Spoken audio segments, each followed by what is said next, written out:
Alrighty, what's up? This is Jonathan with Boston Collectors, and for those of us who haven't committed to module cases, or maybe you don't really care to have them, we wanted to put this video together for you.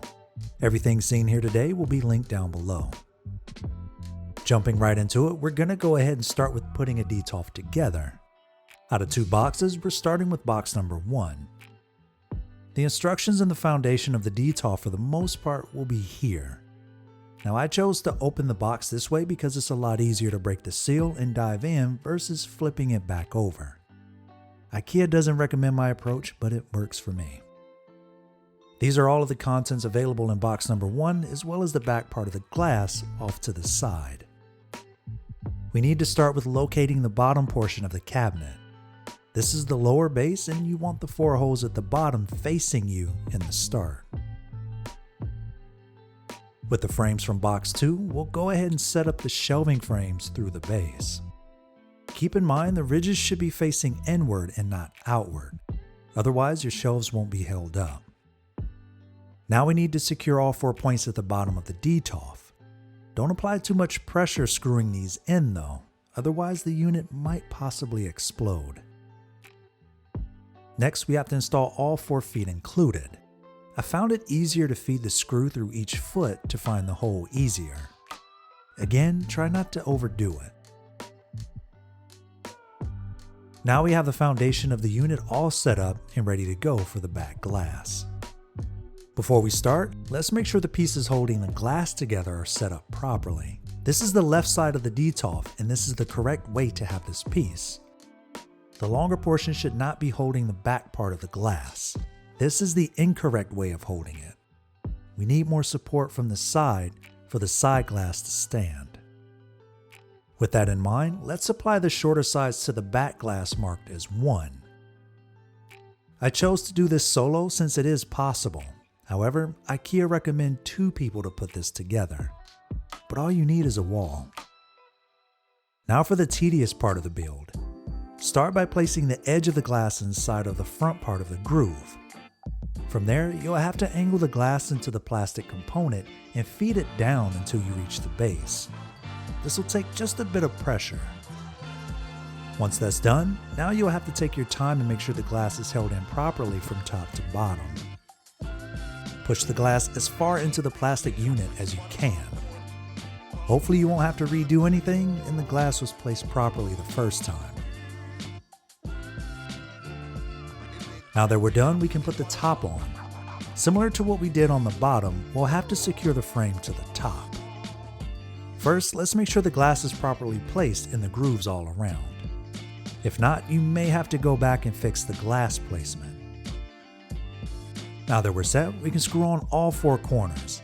Again, without applying too much pressure though. The top comes with 2 plastic pieces that can be placed both inside and out. We can go ahead and add the door to the unit now. You can choose which side you'd like for your Detolf to open, but for this video though, I want it to open from the left.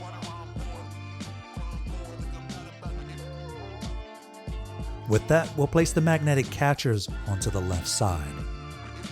The screws should always point to the inside of the unit. If they aren't, you've placed them on wrong. To protect the glass from cracking from the screws, we have a metallic plate included for both corners. The screws aren't meant to screw onto the glass, so make sure it's installed against the metallic plate. Now that we're ready, add the plastic corner to the glass. Protection and all, right? Better safe than sorry. Let's double check to ensure the screws are facing in and unscrewed for us to install the glass to both hinges. Otherwise, we'll have to do an extra step and come back. Starting from the bottom, we'll feed the glass through the hinge and align it properly before screwing it in. Next, we'll repeat the step for the top hinge. The handles can be installed either at the top or bottom based on personal preference. Before we install though, we need to add a layer of cushion to the edge of the glass first. This will be applied to the top and bottom of the magnetic catchers.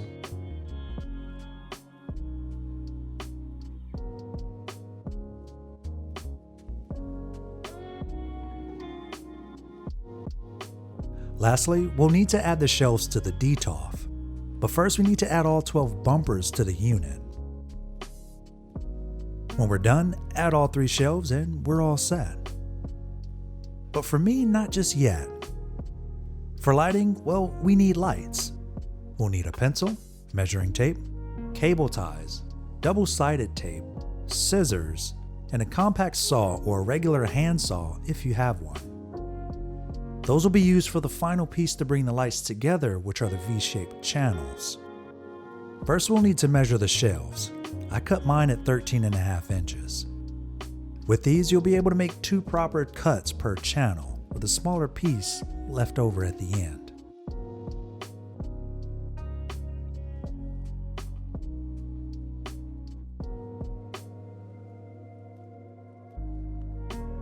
After our cuts, now we can install. They aren't exactly perfect, but you won't be able to tell when they're in the cabinet. Pick the best looking ones for the middle rows.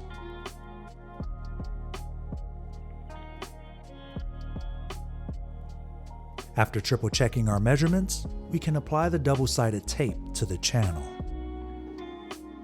You don't need an entire strip to get the job done, just 2 on both sides will do. Rather than install each channel one by one, let's go ahead and get the diffusion panels out of the way. With a pair of scissors, simply cut them to match each channel. Now that we're ready, I like to visualize how my lights will be installed. I also double check to make sure the better looking channels are in the middle. The lights include a sticky backing to each one, so we don't have to do anything else here except remove the layer from it and stick it to the channel. Before installing, let's make sure the lights are installed in each panel correctly.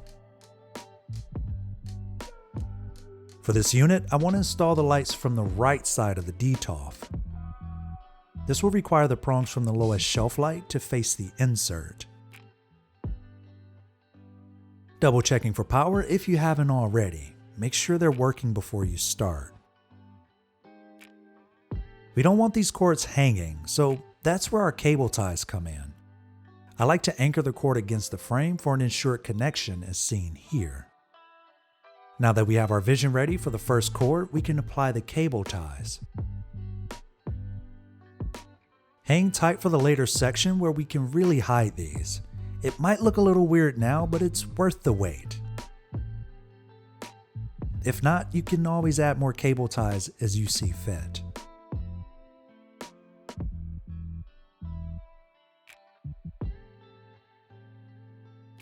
Included with the lights, we have 4 additional cords, but we're only using 3. 2 longer cords and the double connector cord seen here. Also, triple checking lights because I hate wasting time. What we want to do here is connect the prong portion to the previous light and feed that cable to the next shelf. We'll deal with the extra cable shortly. Once you connect the cord to the second light, we can begin tying the cables to the frame. Like we did before, we want to anchor the cord as best we can to the frame. It's also keeping the prongs from bending and not connecting properly over time.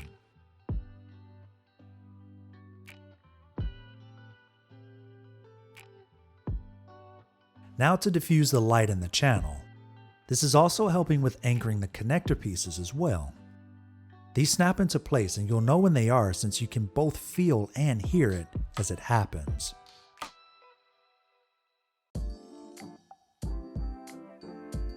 For the top light, it's nothing really different here and you can't go wrong with the light strip placement.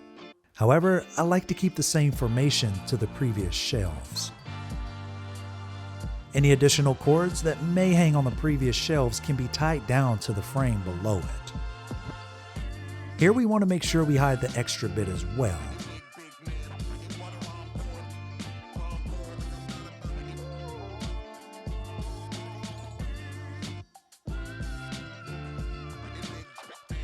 After that, cut off the extra pieces to the cables and you're set with lighting.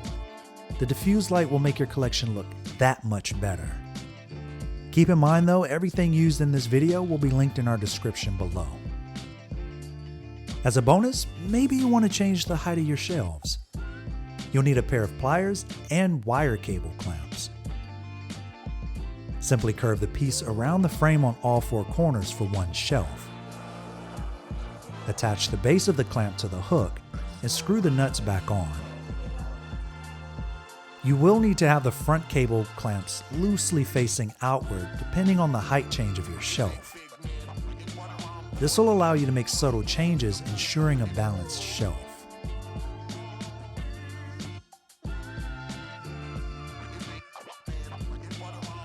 Now for dustproofing our Detolf. I measured 61 inches from top to bottom and 14.5 inches across.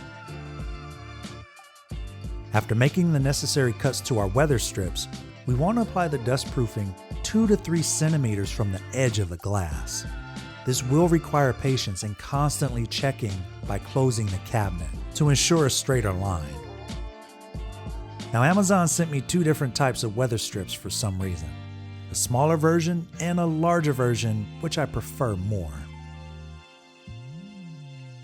With the dustproofing all around the inside of the frame, we're finally done.